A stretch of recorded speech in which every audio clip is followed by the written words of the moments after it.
Action.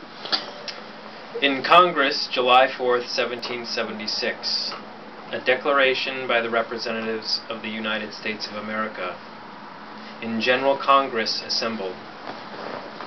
When in the course of human events it becomes necessary for one people to dissolve the political bands which have connected them with another, and to assume among the powers of the earth the separate and equal station to which the laws of nature and of nature's God entitle them, a decent respect to the opinions of mankind requires that they should declare the causes which impel them to the separation. We hold these truths to be self-evident, that all men are created equal, that they are endowed by their Creator with certain unalienable rights, that among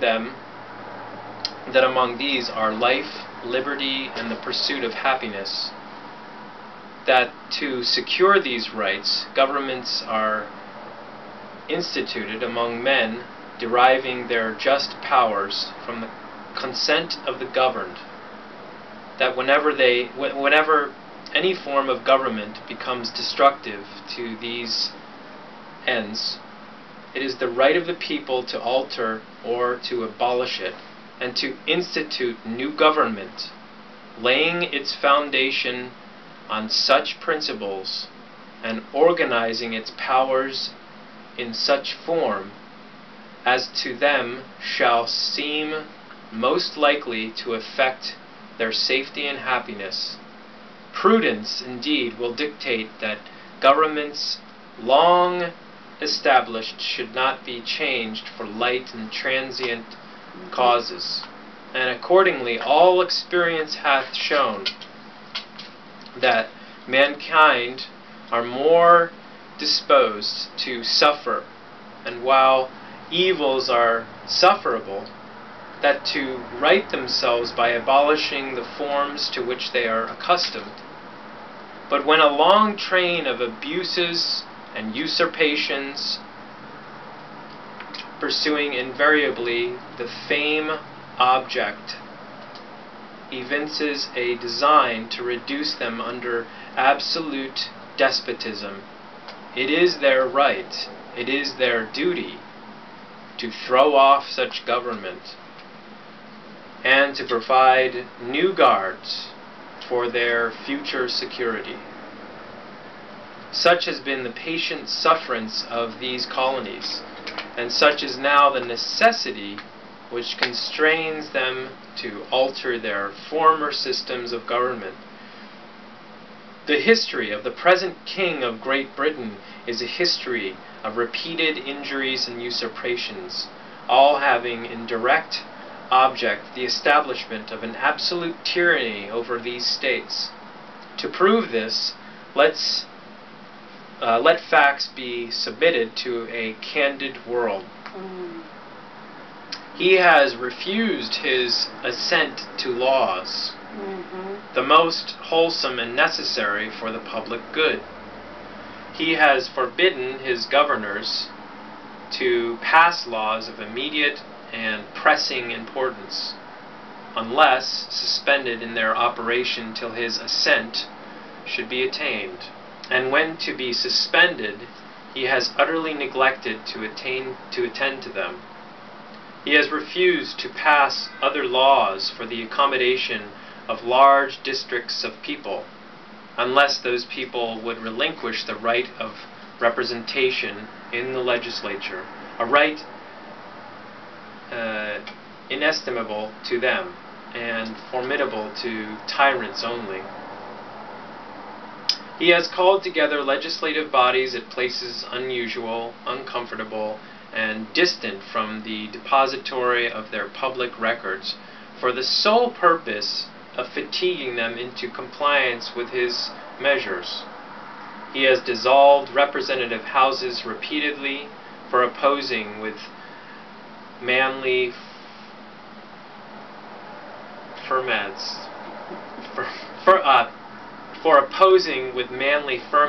his invasions on the rights of the people. He has refused for a long time, after such dissolutions, to cause others to be elected, whereby the legislative powers, incapable of annihilation, have returned to the people at large for their exercise. The state remaining in the meantime exposed to all the dangers of invasion from without and convulsions within. He has endeavored to prevent the population of these states, for that purpose, obstructing the laws for naturalization of foreigners, refusing to pass others to encourage their migrations hither, and raising the conditions of new appropriations of lands. He has obstructed the administration of justice by refusing his assent to laws for establishing judiciary powers. He has made judges dependent on his will alone for the tenure of their offices and the amount and payment of their salaries. He has erected a multitude of new offices and sent hither swarms of officers to harass our people. Oh my God, yes. And eat out their substance. He has kept among us, in times of peace, standing armies without the consent of our legislators. He has affected to render the military independent of and superior to civil power. Wow. He has combined with others to subject us to a jurisdiction foreign to our Constitution and unacknowledged by our laws, giving his assent to their acts of pretended legislation, for quartering large bodies of armed troops among us, for protecting them by a mock trial from punishment for any murders which they should commit on the inhabitants of these states, for cutting off our trade with all parts of the world, for imposing taxes on us without our consent, for depriving us, in many cases, of the benefits of trial by jury, for transporting us beyond seas to be tried for pretended offenses, for abolishing the free system of English laws in a neighboring province, establishing therein an arbitrary government and enlarging its boundaries,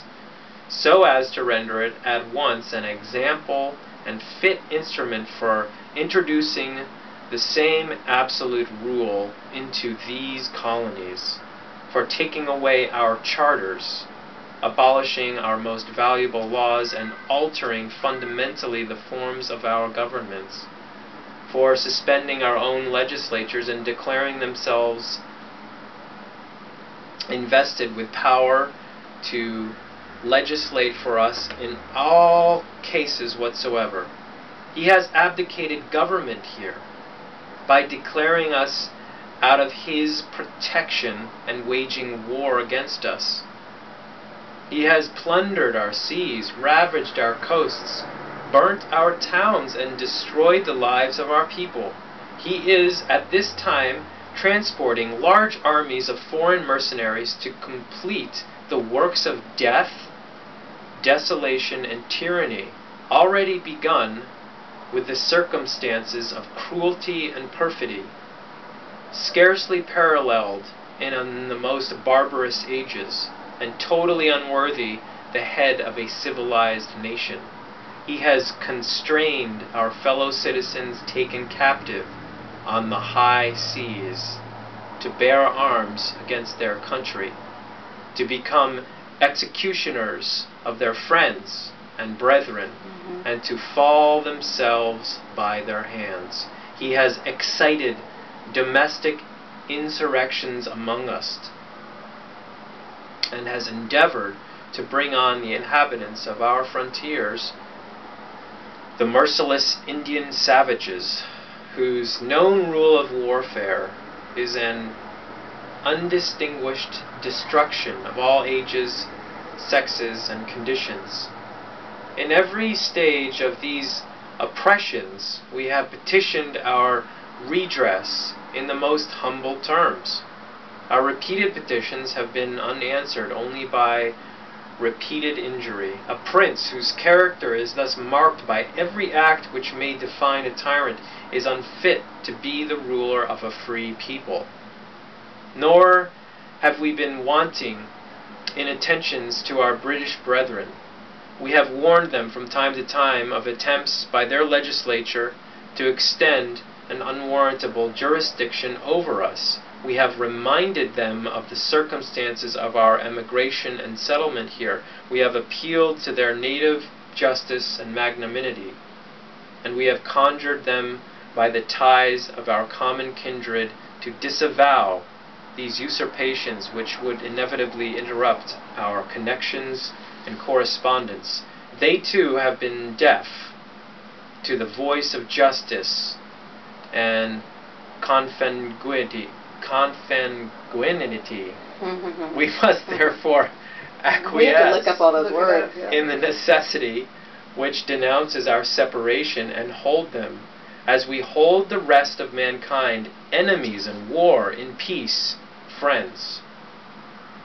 We therefore, the representatives of the United States of America, in General Congress assembled, appealing to the Supreme Judge of the world for the rectitude of our intentions, do, in the name and by authority of the good people of these colonies, solemnly publish and declare that these united colonies are, and of right ought to be, free and independent states, that they are absolved from all allegiance to the British Crown, and that all political connection between them and the state of Great Britain is and ought to be totally dissolved, and that as a free and independent states they have full power to levy war, conclude peace, contract alliances, establish commerce, and to do all other acts and things which independent states may of right do. And for our support of this declaration, with a firm reliance on the protection of divine providence, Yes. we mutually pledge to each other our lives, our fortunes, and our sacred honor. Wow. Signed by order and in behalf of the Congress, John Hancock, President. Attest, Charles Thomas, Secretary. Hold it up so we can see it. It's so beautiful.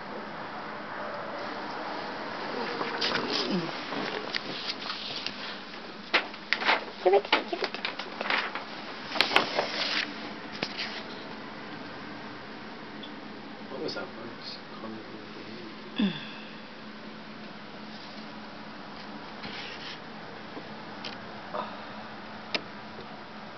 Let's put your John Hancock on it. Is there ever a more important signature than your John Hancock?